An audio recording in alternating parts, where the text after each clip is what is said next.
Alors bonjour, dans cette capsule, nous allons étudier le périmètre. Donc, ça s'adresse à une clientèle de troisième année. Alors, c'est quoi le périmètre?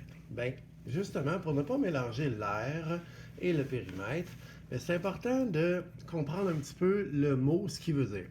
Alors, pour péri, ici, c'est une racine grecque qui veut dire autour.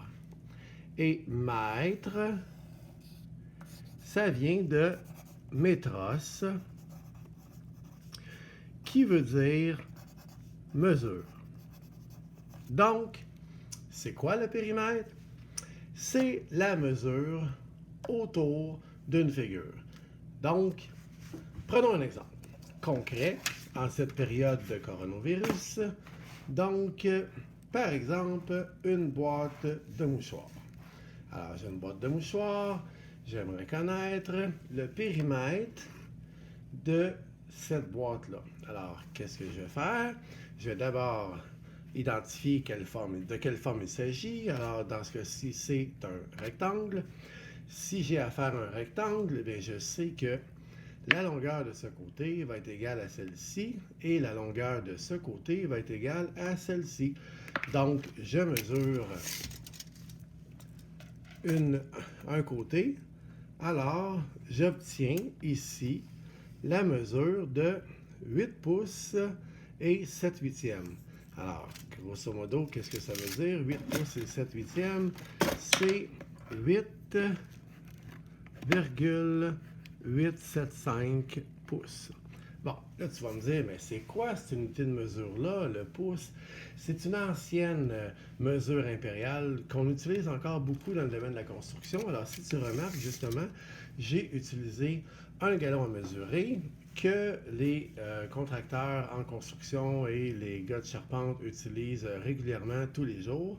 Donc, c'est pour cette raison-là qu'au début, j'ai dit 8 pouces et 7 huitièmes parce qu'on travaille beaucoup en fractions.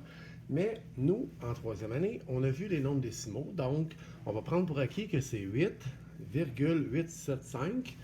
C'est pas important l'unité de mesure pour l'instant. Alors, si les pouces, ça te cause un problème, alors imagine que c'est en centimètres. Donc, imaginons que la longueur du côté est égale à 8,875 cm.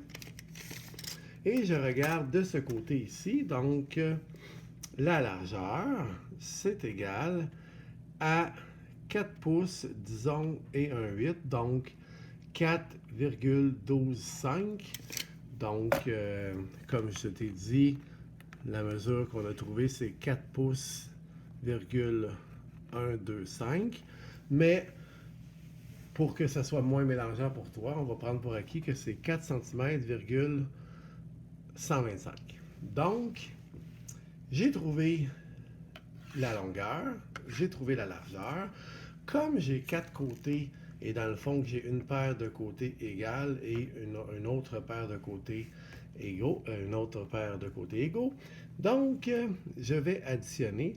Alors, qu'est-ce que ça va me donner? Ça va me donner 8,875 plus 8,875.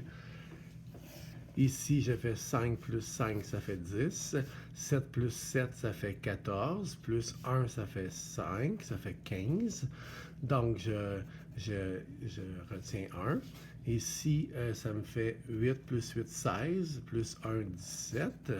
Ici, je rapporte ma virgule. Donc, ici, ça va me faire un entier de plus. Donc, 9 plus 8, 17. Donc, j'obtiens pour le total de la mesure des deux longueurs, 17,750. Donc, on pourrait arrondir à 17,75. On va dire que c'est des centimètres. Par la suite, je mesure les deux largeurs. Donc, j'avais 4,125 plus 4,125. Donc, 5 plus 5, ça fait 10. Je retiens 1. 2 plus 2, ça fait 4 et 1, ça fait 5. 1 plus 1, ça fait 2. Je rapporte la virgule. 4 plus 4, ça fait 8. Donc, j'obtiens 8,250. Donc, c'est égal à 8,25. On va prendre pour acquis que c'est des centimètres. Donc, le périmètre au complet, ça se trouve à être 17,75 plus 8,25. 5 plus 5, ça fait 10. Je retiens 1. Je retiens ma dizaine. Donc, 1 plus 7, ça fait 8. Plus 2, ça fait 10. Je rapporte ma virgule. Donc, j'ajoute ici un entier. 1 plus 7, ça fait 8. Plus 8, ça fait 16. Je retiens une dizaine. Donc, 1 plus 1, ça fait 2. Alors, ça me donne 26,00 cm. Donc, qu'est-ce que je viens de faire en réalité? Je viens de trouver le périmètre de ce rectangle. Alors, j'ai additionné 8,875 plus 4,125 plus 8,875 plus 4,125. Donc, au total, j'ai trouvé que le périmètre de ce rectangle était égal à 26. Alors, comme je disais, la vraie mesure, les vraies unités de mesure, je devrais dire que tout ça est égal à 26 pouces. Mais, comme on n'utilise plus l'unité impériale depuis 1972, sauf exception en construction, eh bien, on va prendre pour acquis que le périmètre de ce rectangle est de 26 cm.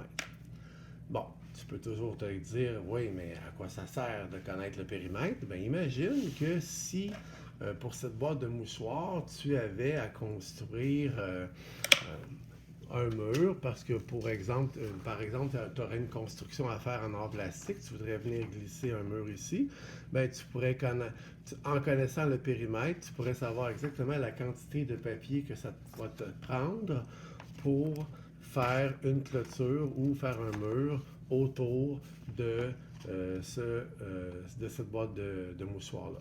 Donc, imagine que tu as un terrain chez toi et que tu veux clôturer le terrain avec ton père, parce que ton père a décidé d'ajouter une piscine sur le terrain.